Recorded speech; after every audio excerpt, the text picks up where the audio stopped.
Aquest divendres, la ciutat de Xàtiva serà la protagonista del dia a la Fira Nadalenca de Turisme de València que anualment organitza la Diputació Provincial a la plaça de Manises.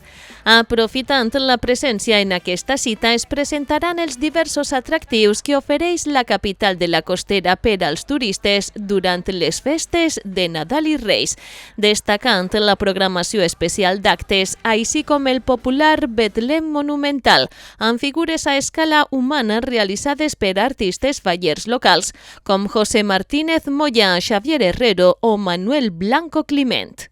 Des del 1999 aquest pessebre s'ha convertit en un atractiu turístic que cada any bat rècords d'assistència. La seva singularitat rau també en la sostenibilitat dels seus materials, ja que en totes les escenes s'utilitzen materials reciclats que recullen els operaris municipals durant tot l'any. També es poden contemplar antigues eines i utillatge que conformen una col·lecció etnològica a base de donacions dels mateixos xativins. Això cal afegir el seu caràcter solidari, ja que els aliments utilitzats per a les recreacions, així com les monedes que es recullen de les fonts que hi ha repartides pel pessebre, es destinen a ONGs locals.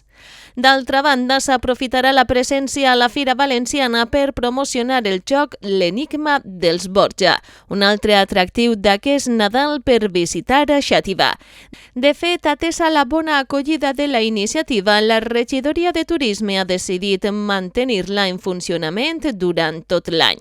El joc consisteix en un recorregut d'1,5 quilòmetres per llocs emblemàtics de la ciutat, durant el qual els visitants han de resoldre 10 endevinalles per poder desvetllar el misteri.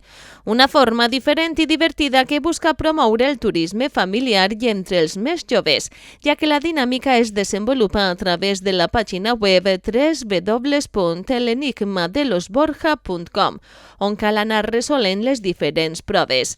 Cada mes, tots els participants que aconseguisquen desxifrar l'enigma participaran al sorteig de vals valorats en 200 euros per gastar al comerç i l'hostaleria local. La mostra es completa amb una degustació de monxàvena, un dolç d'origen àrab típic de la ciutat de Xàtiva.